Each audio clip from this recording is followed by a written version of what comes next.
used vehicles are created equal. DeArmond certified used vehicles have a big advantage. All makes and models 2011 or newer with under 75,000 miles receive a 175-point inspection, Carfax report, 2 oil changes, collision deductible coverage, and wheel, dent, and windshield repair. Also, all DeArmond certified come with 2 warranties. A 1-year 12,000-mile bumper-to-bumper and a 2-year 100,000-mile powertrain.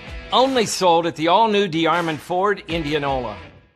Hi, I'm Joe the Car Guy with Westside Auto. I'm excited to tell you about our new lifetime oil change plan. When you purchase our plan, you'll never have to pay for an oil change again. If you get a different car, simply transfer the plan over. If that car's oil needs are different than your original plan, just pay the difference. It couldn't be simpler. You won't have to worry about inflation or prices going up. Give us a call at Westside Auto Pros to get details on the lifetime oil change plan. And remember, when I say lifetime, I mean your lifetime, not just your car's. Obsessively, relentlessly. That's what you can always expect, even when faced with the unexpected. It's a service we take seriously, providing comfort in the rain, tools to help you save, a helping hand along the way, and from a safe distance away. Delivering the energy you need while going the extra mile. Regardless of the times, our team remains committed to you.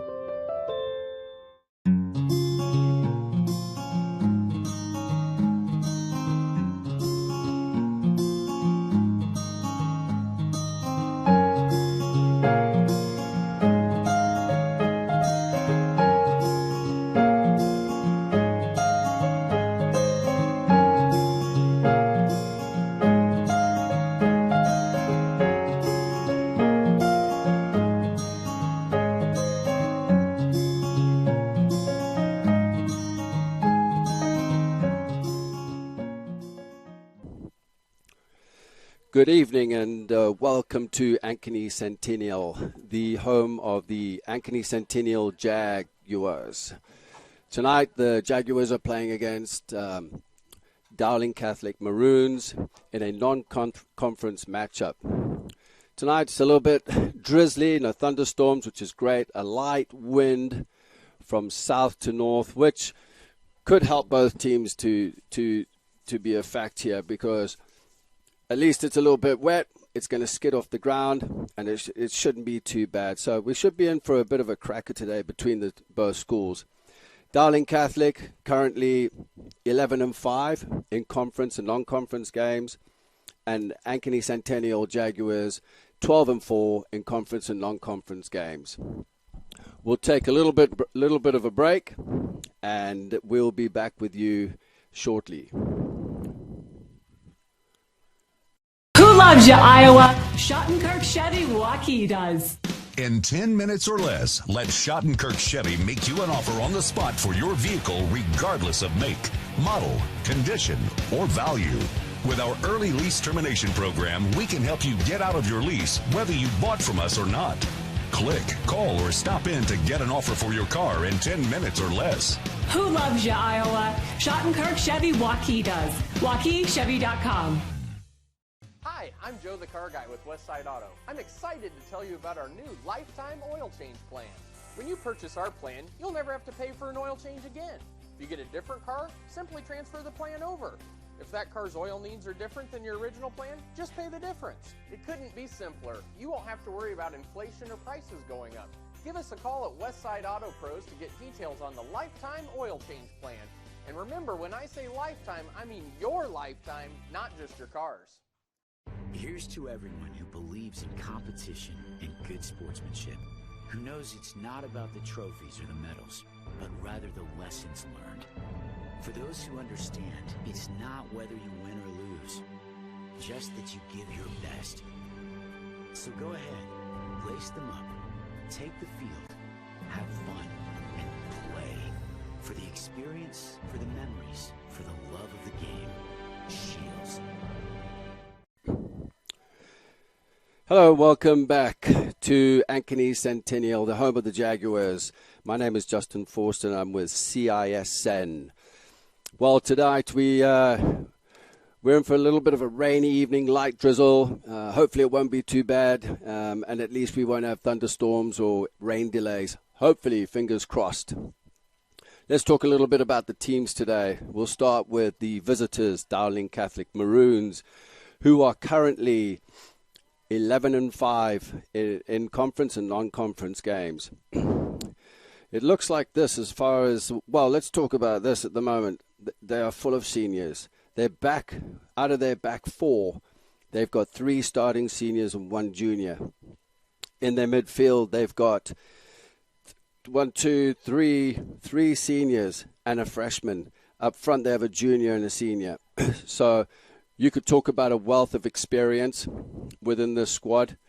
However, I mean, this could be their year if they're going to advance and progress as far as into the sub-state, which start on Thursday. However, Dowling Catholic will begin their round of sub-state on the Monday, I believe Monday 24th.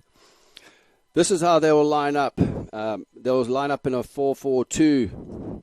In goal, unless there's any changes, last-minute changes, in goal they'll have Leon, who's a junior. The back four will shape up like this, from right to left. Luke Powell, he's a senior.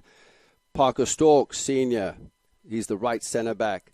Left centre-back, Paddy Sullivan, he's a senior. Then the junior will start in at left back, Daniel Griesmeyer.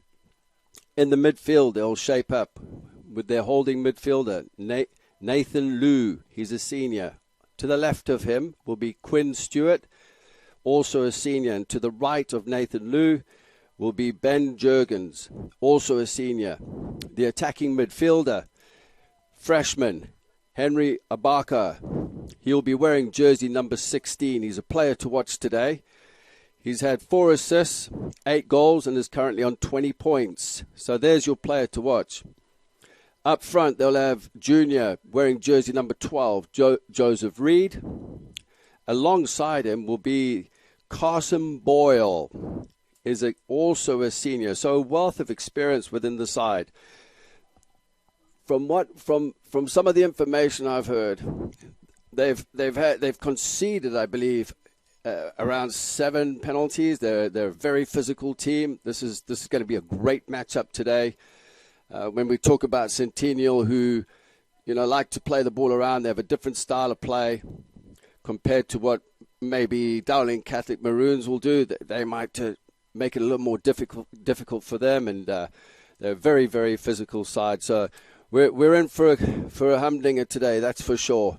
Let's move across to Ankeny Centennial Jaguars, the host team, the host high school for the evening.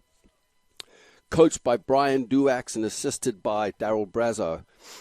They will probably shape up in a 3-6-1, similar to the game I covered against Ankeny Hawks. This is how they will shape up. Reese Frazell in goal. He's a sophomore. At the back, the 3 at the back from right to left will be Jackson Helmkamp. Centre back will be Joseph Kruger. He's a senior. To the left of him will be number 2. He's a junior, Evan Larson. The holding midfielder in front looks like it's Brandon Thiele. He's a freshman wearing jersey number 15.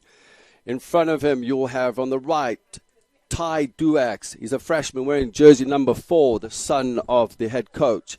Number 10, Emmanuel Rijkaard. To be honest, he's a player to watch out for as well. He's a junior. On the far right-hand side, probably playing in the 7, will be Jack Hecklenlabel. He's a senior. He'll be wearing jersey number 9, also a player to watch. There's a wealth of talent in this team.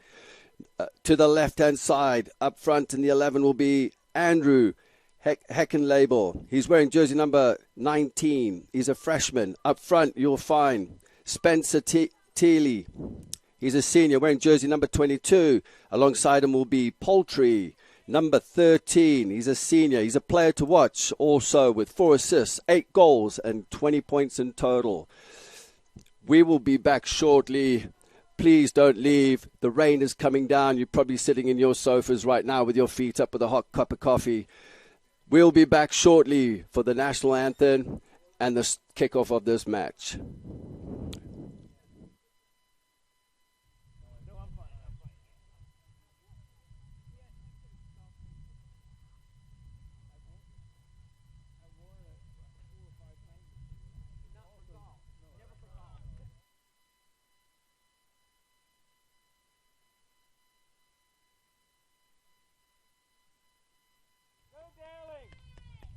evening, ladies and gentlemen, and welcome to Centennial Stadium and Ankeny Centennial Jaguars soccer. Tonight's match is between the Maroons from Dowling and our very own Ankeny Centennial Jaguars. First, let's have the starting lineups for the Dowling Maroons. Number 3, Carson Boyle. Number 4, Patty Sullivan. Number 8, Nathan Liu. Number 10, Ben Jurgen. Number 12, Joe Reed. Number 14, Quinn Stewart. Number 15, Parker Stork. Number 16, Henry Abarca. Number 23, Daniel Griesmer. Number 24, Luke Powell. And in goal tonight for the Maroons, number 1, Diego Leon. Now for the home team, your Ankeny Centennial Jaguars. Number 2, Evan Larson. Number 4, Ty Duack. Number 9, Jack Heckemeibel. Number 10, Emmanuel Riker. Number 13, Michael Potry. Number 15, Braden Seeley. Number 16, Jackson Helkamp. Number 19, Andrew Heckemeibel. Number 22, Spencer Seeley. Number 25, Joseph Kruger. And in goal tonight for the Jaguars, 00, Reese Frizzell. Now would you please stand, remove your hats, and honor our great country with the of our national anthem.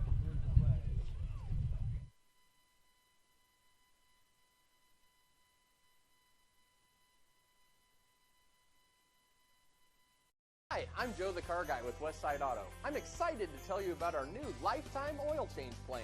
When you purchase our plan, you'll never have to pay for an oil change again. If you get a different car, simply transfer the plan over.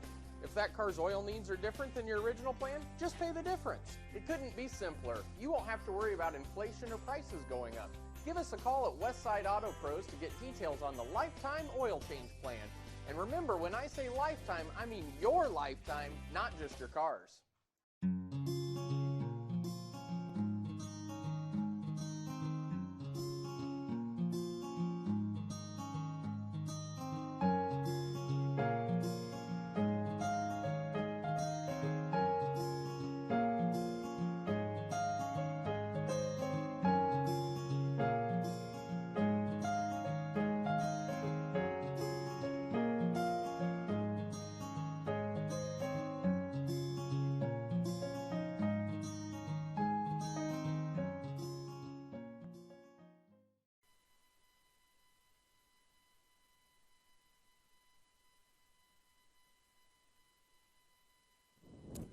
Hello and welcome back to Ankeny for the Jaguars versus the Maroons. As you can see, the Maroons will be wearing their white jerseys, all white. They'll be playing from left to right as you see it from the commentary position. The Ankeny Jaguars, Centennial Jaguars, they'll be dressed in all black, the familiar all black uniforms, replicating the Jaguars. It's going to be interesting to see just on how these teams come out. I had a conversation today with Jackson Teeling prior to this match. Just, you know, he's nervous. He knows it's going to be a difficult game. He knows that the Jaguars are a very, very well-balanced team with the style of play and how they like to keep the ball and keep possession. As per the game that I was at between the Ankeny Jaguars and the Ankeny Hawks, which the Ankeny Centennial ended up winning 3-1, and quite convincingly, actually. As a referee is making sure both teams are ready, both teams are lined up. And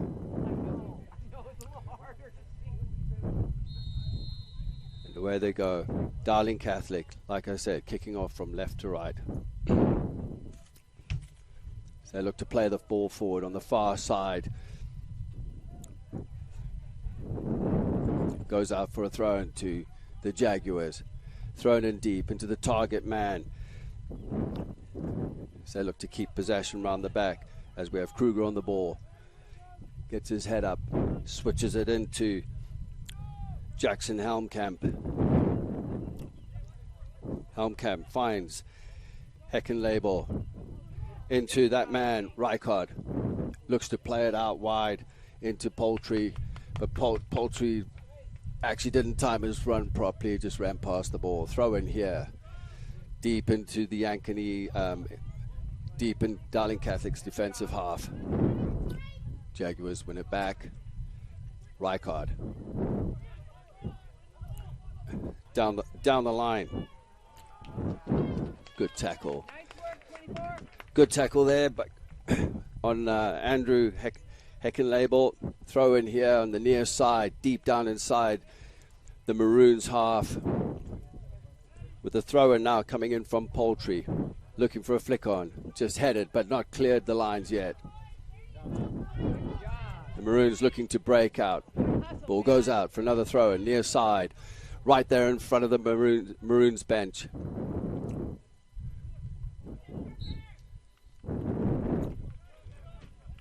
Free kick. Looks like it was a handball.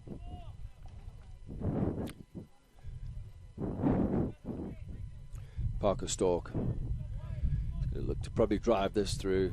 Just crosses the halfway line. Possession dispossessed. Jaguars get it back. Ball into Heckenlabel. Dispossessed again. Throw in here. Just inside the Jaguars half for Dowling Catholic.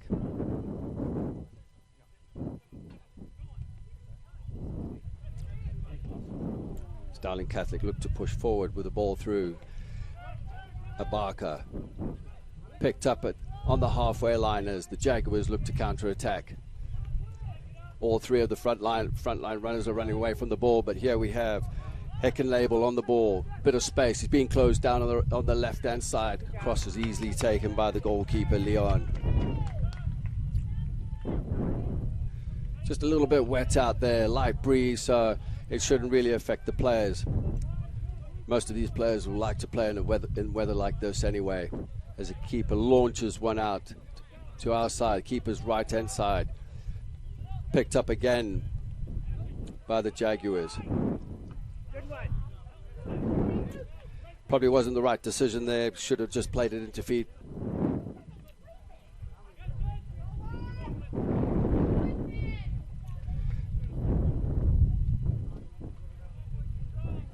Both teams have tried to get a feel of each other. That this is the first time they've met this season. A little bit of history here. The last previous 7 games, Ankeny Centennial have come out on top in very close encounters.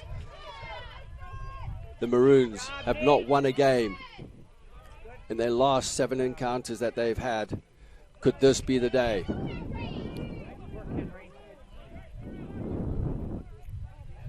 Henry Abaka, who's trying to get a hold of this game. He's the playmaker for Dowling. Square ball on the far side. Cut out here by the Jaguars. Looking to build again.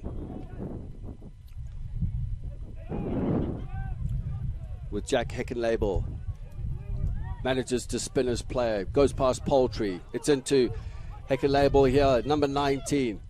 Showing a bit of skill. Down the end line. Cut out. It looks like it's going out for the corner. Yes, the official has blown for a corner. The Dowling Catholic Maroons are coached by Brian Duax and assisted by Garrett Crawl.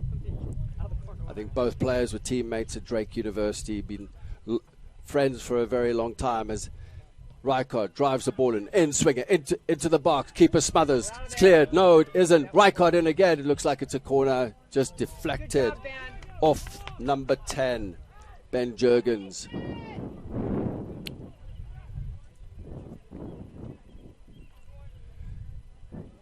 And Dowling Catholic Maroons are yet to clear the lines. In swinger again. Keeper punches. Still in the box. It's bouncing around. Cleared away.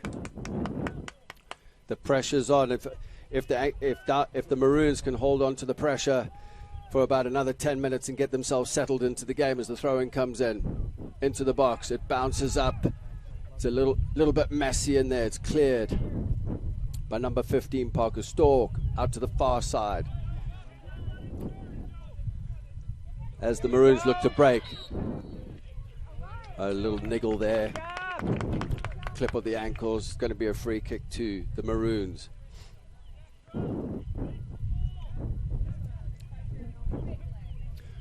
As the Jaguars drop deep into their half. They're about 20 yards out of their 18-yard box as it's driven in. It might be a little bit too deep. They could maybe play a higher line, especially after that delivery that was played in. Maroons look to build. There was Carson Boyle, but cleared away. Far side.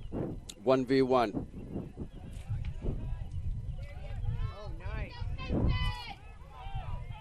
Rijkaard on the ball. Plays a ball out wide here again to Andrew Heckenlabel. He's looking good. He's closed down by 2 players. Breaks into the box. Still breaks into the box. Gets the ball in. Misses one number. And that was Rijkaard coming in late and just didn't get the timing right. Got his right foot outstretched to the ball. Goes out for a goal kick. Leon sets himself up. As the Maroons step out, drives the ball just short of the top of the circle, inside their own half. Played back into the goalkeeper. Leon drives it up to the halfway line. Challenge goes in with Boyle. It's picked up. It was Boyle and Helmkamp that went up. Helmkamp now plays the ball in. Picked up into just inside the half. As they try to thread a ball through from Poultry. Little flick on there. Lovely little flick on into Carson Boyle. Little combination there from Joseph Reed to Boyle. Reed on the ball. Cuts in. Far side. Delivers. Great tackle there. So it's gone out for a corner. Corner to the Maroons. A nice little interchange there. Something to watch out for. Looks like Reed and Boyle combine very well with their 1-2 passing and combinations, and both of them are very, very pacey. Corner, far side, right-footed in swinger. Delivery, cleared away on the near post. Nice and simple. As we have Andrew Heckenlabel trying to break, manages to keep the ball. As the Jaguars look to build through their goalkeeper, Frazal. Frazal always he's been dispossessed in the box, giving the ball away. It's Boyle on the ball, delivers. Maybe had some time to get his head up. A little bit casual at the back there for Centennial Jaguars.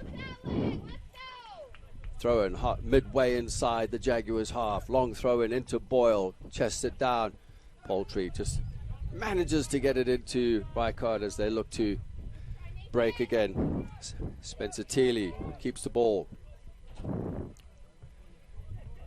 The Jaguars look to build on it again. There's some great movement with the Jaguars, pushing players forward. There was a great inside run from Poultry to create the space on the outside here. Well, actually, it was Heckenlabel with the inside run created the space for Poultry on the outside, creating 2v1 situations in the overload. And this is something I tend to see with Ankeny Centennial. When they break forward, they counterattack really quickly. And they try and overload 2v1s, 3v2s, sometimes 4v2. Cleaned up in the midfield there by that number 10, Ben Jurgens. Miscontrol. Like I said, it's a little bit slick out there. A little bit of space. Probably not the right ball to play. Mistimed in the movement. Leon. Out to the left back. Daniel Griesmeyer. Solid challenge in the midfield. They need to get Dowling Catholic Maroons need to get Henry Abaka on the ball more, as he is the creator. Frazal. This time pass. The starting position of Helmkamp was facing towards his own goal. He's got to turn, open up, face the field, see if he can receive it with his left foot going forward. Long throw comes in. Probably not the time to be tricky in those areas. But well played there by Ty Duax. managed to keep the ball. Ball's played back. The Jaguars are pushing the lines up. This is when they need to squeeze. Duax had no support there on the press. Already the gaps are starting to open up. We're 11 minutes into the game if you just joined us. The game between the Maroons and the Jaguars, still 0-0. The ball's down the left-hand side, far side of the commentary position. With Joseph Reed dispossessed.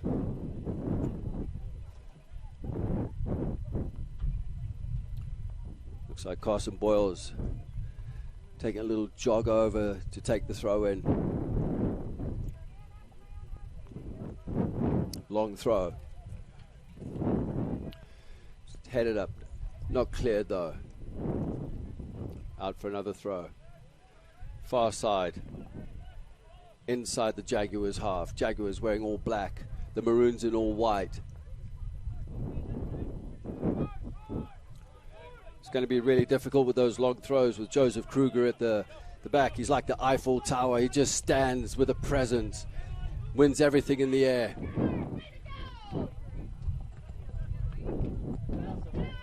Good hustle, guys. Good hustle. Thrown to the Jaguars. Rijkaard looks to drive one in straight into the goalkeeper's arms. Decent strike. He's got to be careful. Looks like he might have injured himself. Possibly a pull quadricep, just thigh strain. He's already asking for a sub.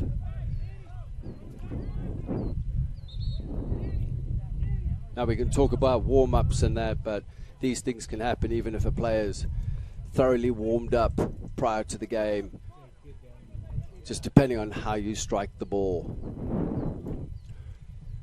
Well, if you've just joined us, it's been a bit of a scrappy game. It's been a little end-to-end more counter-attacking from the Maroons, who are in all white, going from left to right. The Jaguars have had 2-3 corners, in-swingers, have caused problems. The Maroons have done really well with their solid back line, compiling of Luke Powell, Parker Stork, Paddy Sullivan, seniors, and then Daniel Griesmeyer as a junior, very well experienced. Looks like the Jaguars will make a change. This doesn't look good. Doesn't look good for Emmanuel Rijkaard as he gingerly just limps off the field. He's going to be replaced. Substitution for the Jaguars, number 12, Clayson Cox. Grayson Cox. Cox, number 12, has now entered the game. He's also a solid player. Lovely turn on the far side. You never like to see someone being injured in a game. Lovely ball played, and again you see the overloads. Poultry, first time ball, lovely little ball with his left foot, played into the path of Heckenlabel.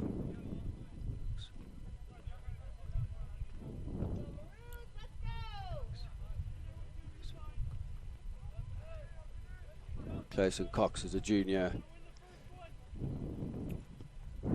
If anybody was going to replace Emmanuel Rijkaard, it was going to be Cox. The big man at the back, Joseph Kruger, the senior. Just nice and solid. Square ball. The Maroons holding their line. Not really pressing up as the ball's played back. They're just holding a solid line, keeping their discipline.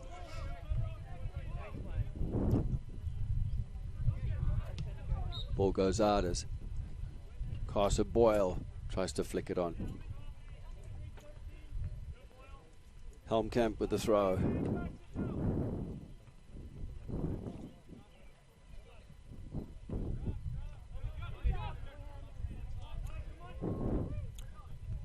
Dowling Catholic tried to conjure something out of the throw in here. Solid tackle there by Joseph Reed. Abaka misplaces the pass. He's going to be dispossessed. Referee says play on. Cleaned up. Out here with Quinn Stewart. Into that boy Reed again. He's given time and space to turn. Turned round. No pressure on him. He figured it. He's like, what happened there? No pressure on me. And then finally just plays the ball with too much porridge on it out there for a goal kick. He could have probably run at the defender as they both backed off him. He was given time and space maybe to commit them. As Carson Boyle was making a run to his left-hand side off the shoulder of Evan Larson.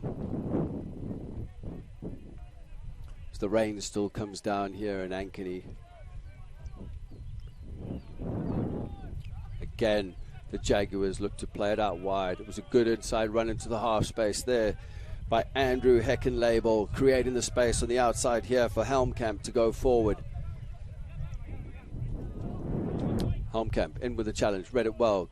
Again, some challenges going in here. Heckenlabel comes out first with the ball. Inside him is Duax. Duax with a 1-2 into Heckenlabel. Ball out wide to the far right-hand side, looking for Heckenlabel again. The ball has just run out. And this is what's going to happen. Goal kick, as you see, with the pace of the ball on the wet surface, you're going to find it's going to skid off. And it's going to go out. They've just got to get the weight of the pass right. I think if they play more combinations into feet, the 1-2s, the give and goes, they'll have more success. Try and break down the opposition like that. Especially that solid back four for the Maroons. This game's going to be won in the midfield. Two solid teams here tonight. Dispossessed. Abaka plays it back in to Parker Stork. He looks out wide to Quinn Stewart, but he's under pressure. Very, very good defending out there. Ball goes out for a goal kick. Helmkamp just kicks it into Quinn Stewart for a goal kick.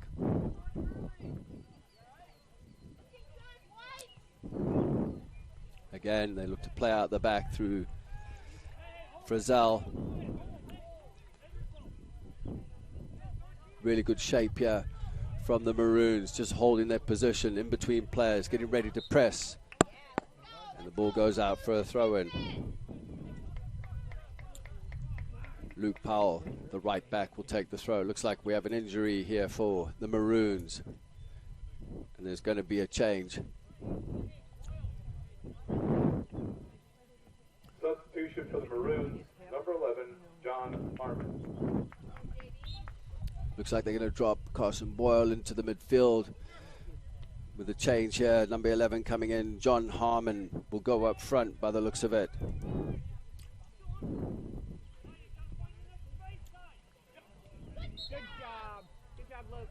John Harmon is a senior, wearing jersey number 11.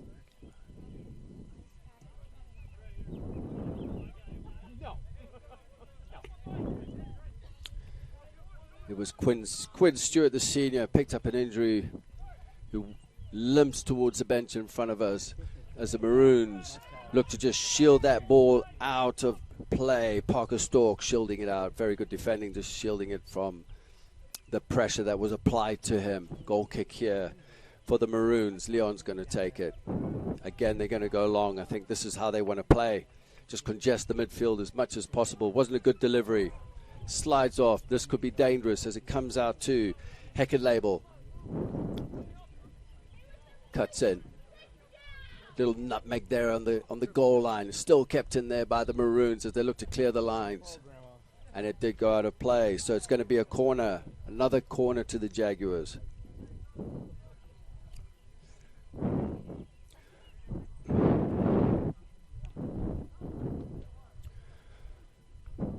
Well, the Jaguars, they lost Emmanuel Reichard to a thigh injury, which wasn't too good, to be honest with you, as the corner came in and it's just glided past the far post. Emmanuel Richard, as I said, is injured. He's gone out of the game. It looked like a thigh injury.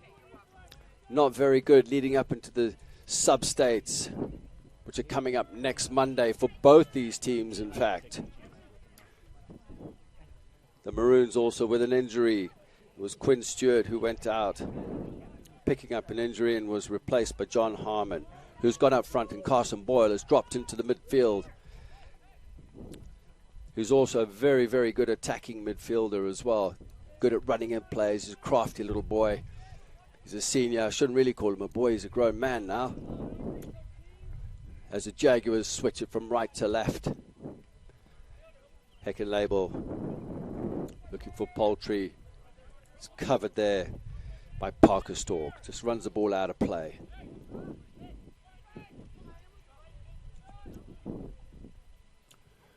With approximately 20 minutes to go in this game. If you've just joined us, it's 0-0 on a wet evening here with light drizzle up on the north side of Des Moines in Ankeny at the home of the Centennial Jaguars. The Maroons wearing all white from left to right, north to south, I would say, from the commentary position here. The Jaguars in their familiar all black from south to north. As again, the goal kick is intercepted as the Jaguars look to break. Poultry on the ball. Heckenlabel is unmarked on the left-hand side. Ball laid back. Duax with a strike, and it goes into the back of the net! And the Jaguars have scored! And Leon didn't even see that into the top corner. What a fantastic goal. No pressure on that boy. Go Dowling! Number 4, Duax with a sublime strike into the top right-hand corner. The build-up was good as we look at the replay here. As you can see, it was a bit of a bobble around. Duax was waiting at the top of the box, just it was laid into him in a fantastic strike into the top right-hand corner from my position up here, the goalkeeper's left.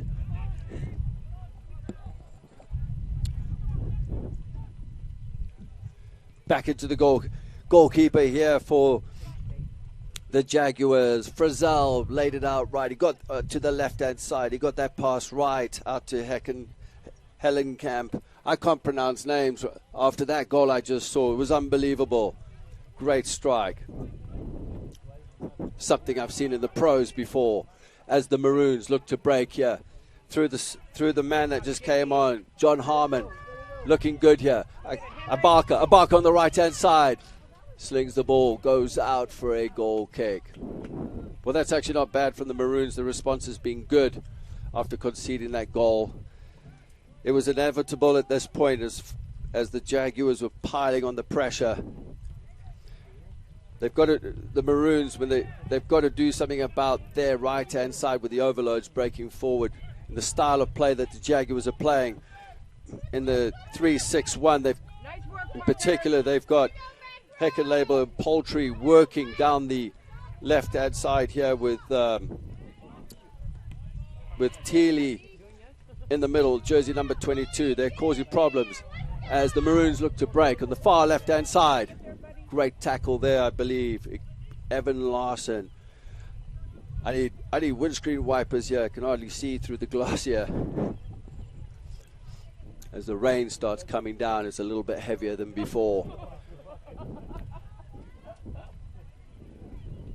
18 minutes, just under 18 minutes left of this first half of the match between the Maroons and the Centennial Jaguars. Corner on the far side for the Maroons, going to be an in-swinger. Swung in, great delivery, everyone goes up for it. It's cleared away, Poultry clears the lines, right into the half, easy one for Leon to gather as he steps back into his 18-yard box. He plays the ball out. The Jaguars will look to withhold some momentum here. Good piece of skill there on the far side there by the Maroons. Ball played into Harmon. He's looking to combine with Reed, but it's there again, cut out by that man, I believe was Helmkamp. It's a very tall, very technical back three that the Jaguars have. They're not just strong, they're not just tough, they don't just put in tackles, but they can actually play. They're very technical on the ball, very good in the air. So look to clear the lines here through Duax. His confidence must be booming right now after that cracker into the top corner. The freshman scoring the goal at the top corners. Hellenberg plays it through here to number 22, Teal. Gets dispossessed. The Maroons look to play out.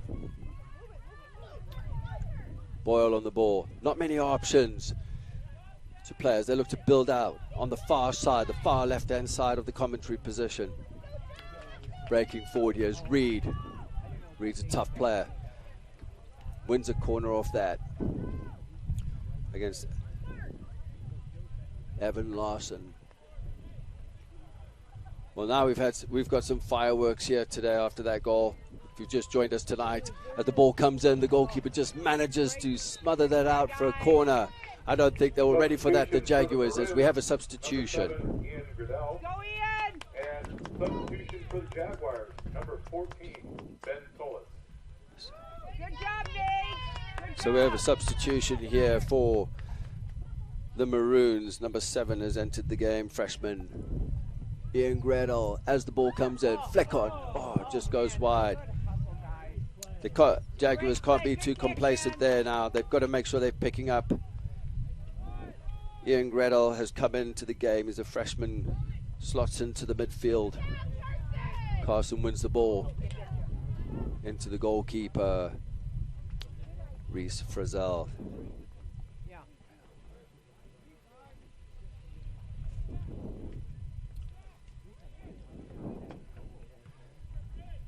Then we've had a change as well for the Jaguars. Number 14 has come into the game, Ben Tulis. He's a senior forward.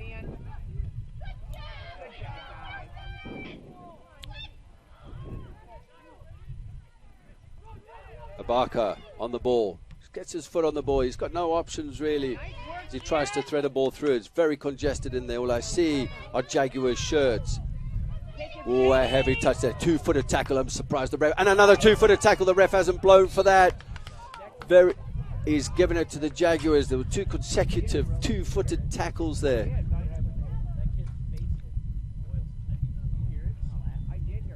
Those were some tackles. Joseph Kruger. It's going to take a lot for that man to go down, to be honest with you. As he wipes his face, he has to come off the field, I believe, just for a second, just to get checked out. Substitution for the Jaguars. Kruger goes off for now. Quinn Geiger. And Quinn Geiger comes into the game. Oh, big Quinn, the junior.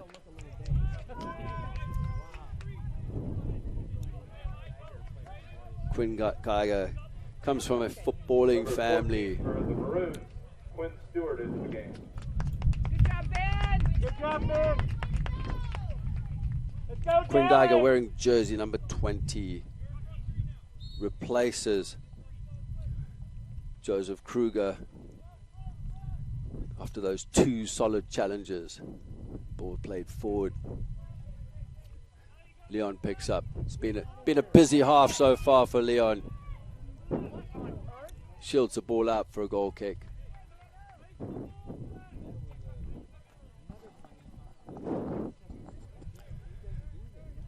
Goal kick to the Maroons. I want to give a shout out to the Geiger family. It's been a tough week for them. As Quinn lost his grandmother who passed away, and here he is in the match, strong as ever. He's going to put in a performance today. Get him, JD! Nice job, Carson! Good piece of skill there by Heckenlabel. Goes past 3 Maroons as the tackle comes in from Luke Powell, the senior right back.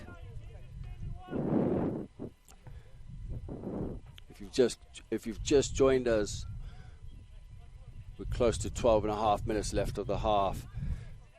Duax with a cracking strike with his right foot into the top corner. It's got to be high school goal of the week. I don't think there's anything out there that will beat that today or this week. Free kick. Poultry on the ball. Told to bring it back. The Maroons line up on the 18-yard box. Good shape. Plays a short overload. Square ball intercepted. Good job, Carson. Again, Carson Doyle on it.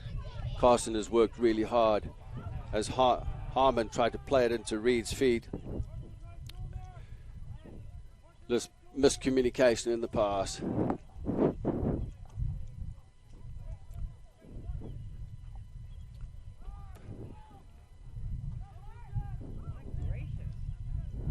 Jaguars look to build out the back. Drive it forward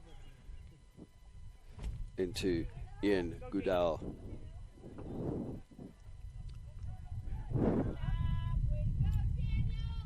Gredal, sorry.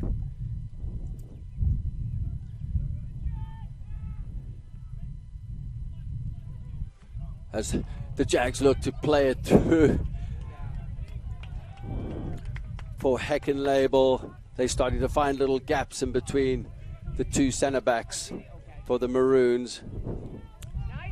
Sullivan and Stork.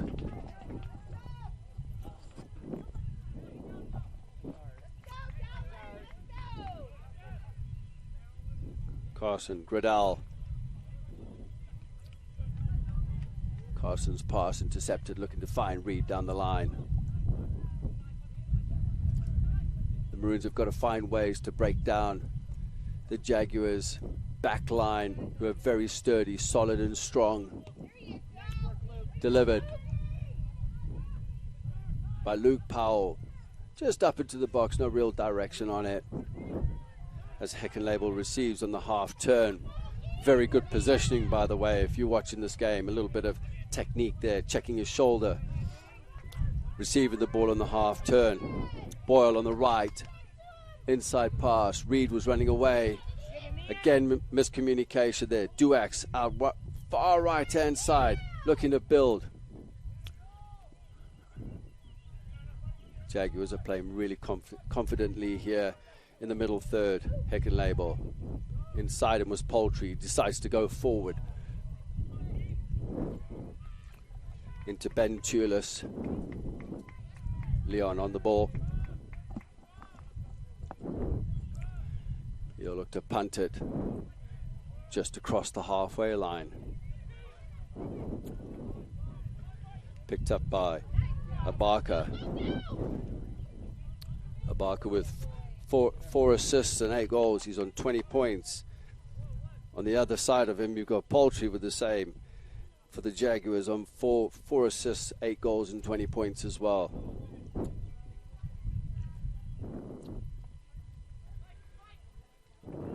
Poultry runs onto the pass, looks to break. He has no support forward, but he has Duax to the right of him. Looks to play Ben Tulis. He tries to break the line. Keeper's starting position was very, very good. It was perfect. And that's key for the goalkeepers, the starting positions. Play a high line to cut out any balls that are played through, especially if the back line are dropping or if they're high. A little tussle to the near side of us.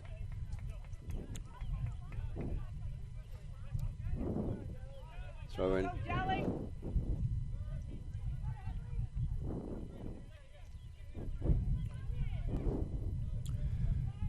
Clayson Cox for the Jaguars is playing in the back three on the left.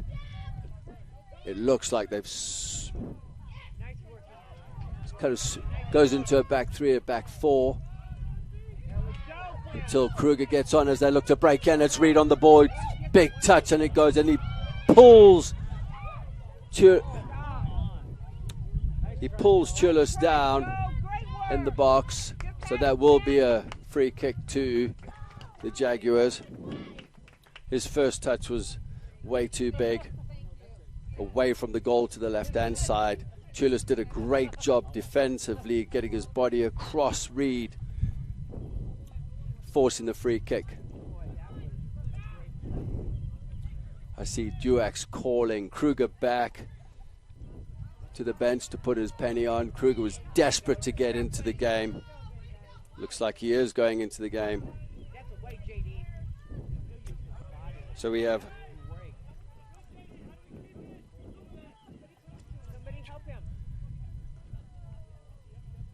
Harmon just looking to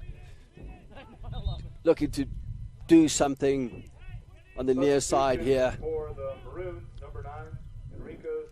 Just had no support. Manages to win a throw in. Looks like Harmon's going to take the throw. As Carson Boyle comes out of the game. He's put a shift in this half, that's for sure. As the Maroons look to find something, really working hard. Just can't seem to find it as Reed on the ball.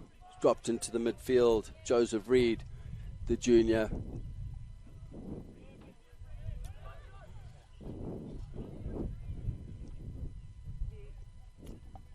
Gridal playing a ball in. Well held up. Reed. Good ball in there to feed into Fernandez, number 9, who came on to replace Carson Boyle. Reed out to Fernandez. Lovely ball into the far post. Header gets knocked down. What a fantastic ball played in, and there's a foul on the goalkeeper. But there you have what you're looking for from the Maroons. Just a little build-up. Fernandez with a bit of flair was played in by Reed. Reed with an outswinger with the right foot into the far post. Fantastic piece of skill. Header wasn't quite right. Headed down into the ground by Quinn Stewart.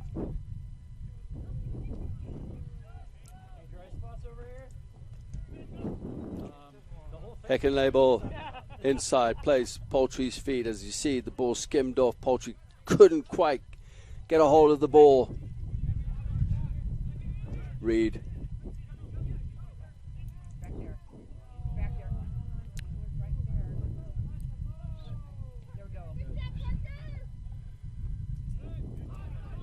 Looks like we're going to have another sub here in a minute. As Reed plays a ball into Kruger. Just manages to tower above everybody and just nod the ball to the edge of the box, and is picked up on the far right-hand side as the Jaguars look to break. Ball threaded through. Run wasn't quite right from Heckenlabel as we see number 18 coming in. Substitution for the Maroons, number 18. Quinn Stewart comes out of the game. Number 18 comes in. Ramirez Reyes. Ramirez Reyes has come into the game for the Maroons.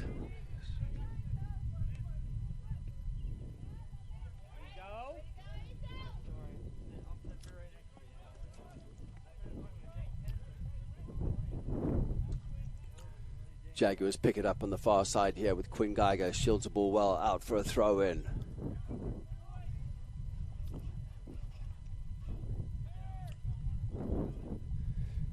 Evan Larson, number 2, just come into the game for Centennial.